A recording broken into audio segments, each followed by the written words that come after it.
Tim, Joey, too, we're going to start with a brief opening statement from Coach. After that, we'll take questions. Raise your hand. We'll come around and get to you. You know, a lot of history between these two teams, and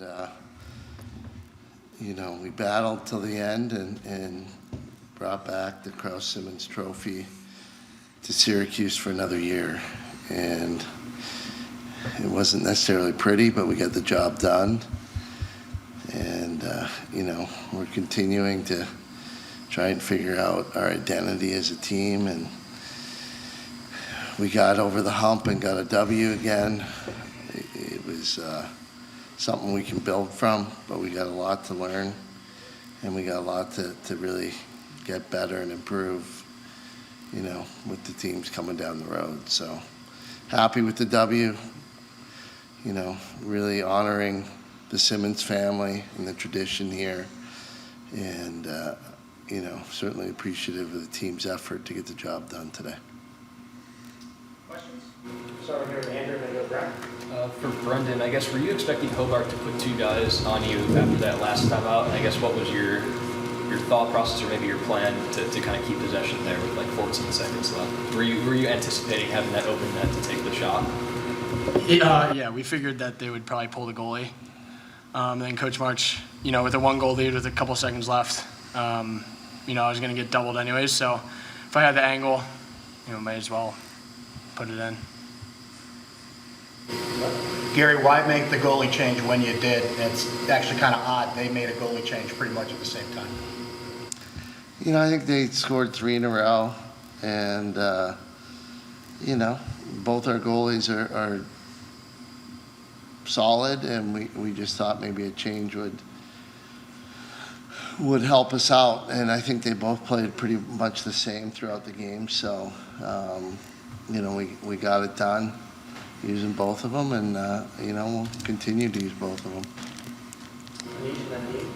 Tucker, in the third period after your delayed game penalty, and you scored right away after you came back onto the field, I saw you just motioning Griffin to set a screen for you, and that was something that you and Brendan did a lot through the game.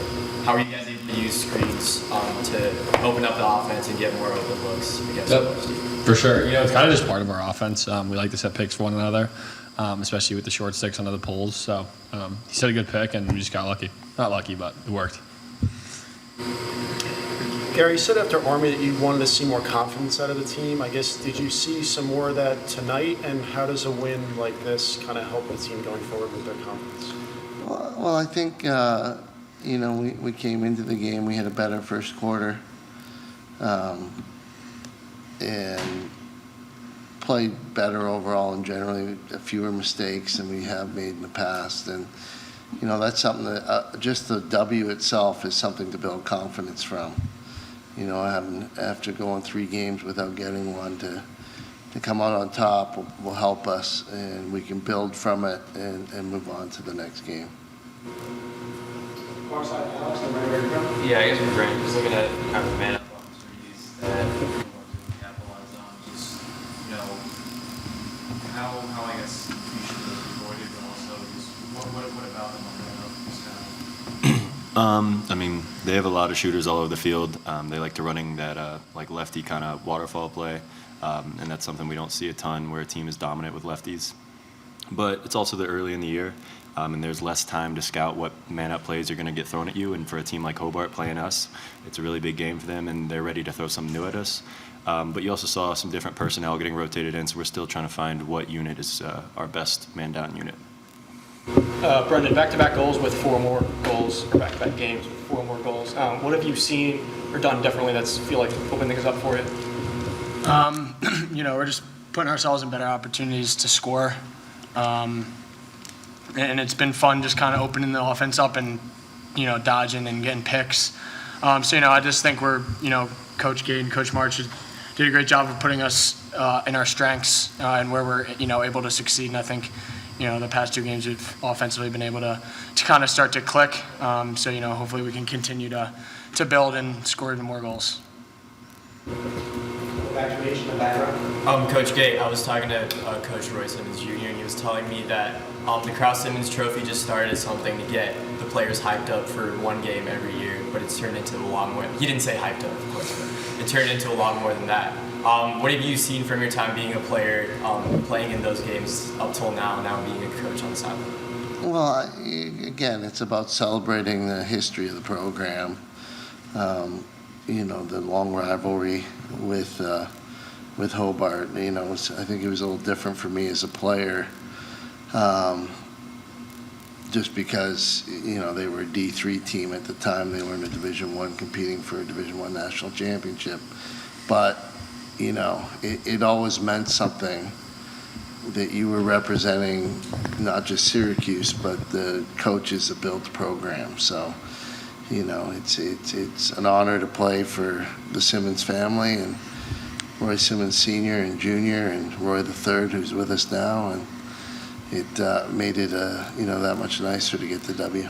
And for the players, not having a matchup against Hobart last season, what was it like to return to the rivalry this year and have an exciting game and come out on top of you? Yeah, I think, anytime you get to play for a trophy, it's kind of extra motivation. And then especially, us fifth years, we've gone through a lot in the last 5 years. And I think there's been a constant person and coach, that's helped us on and off the field. And that's, Roy III, Coach Simmons, our Coach Simmons. So be able to do that for him and kind of show that gratification to him, and then to see him look up at his dad once we hoisted the trophy. It was just an awesome celebration for him and really fun, honestly. Take two more. We'll start in the back and then end with Brendan. For Tucker and Brendan, what adjustments did Hobart make defensively in the fourth quarter? Yeah, they went into his zone. They played it pretty well. I think it took a second for us to realize that. We got to be better, but yeah, they went into his zone and gave us a little bit of trouble. Why does that give you guys trouble? Because Army did the same thing in the fourth quarter. Yeah, it's just working through it. It's definitely a little bit different for an American player. We didn't see zone growing up in the club, not having the box background like Coach. So, we're working with him, and, I thought we got better at it in the few days we had of practice. And, we're confident that we're going to be able to score a lot of goals in zone, and teams will eventually have to go out of it and start playing us man-to-man again. Last question, Brendan. Gary, this is as close as Hobart's been to Syracuse in years. Is that just kind of a sign of the times, or how do you take that?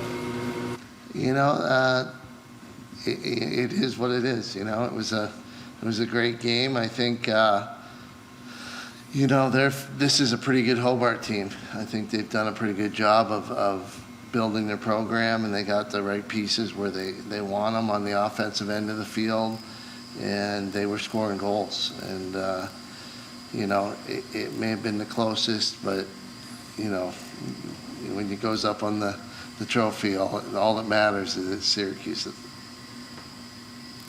Thanks, everybody. Thanks, guys.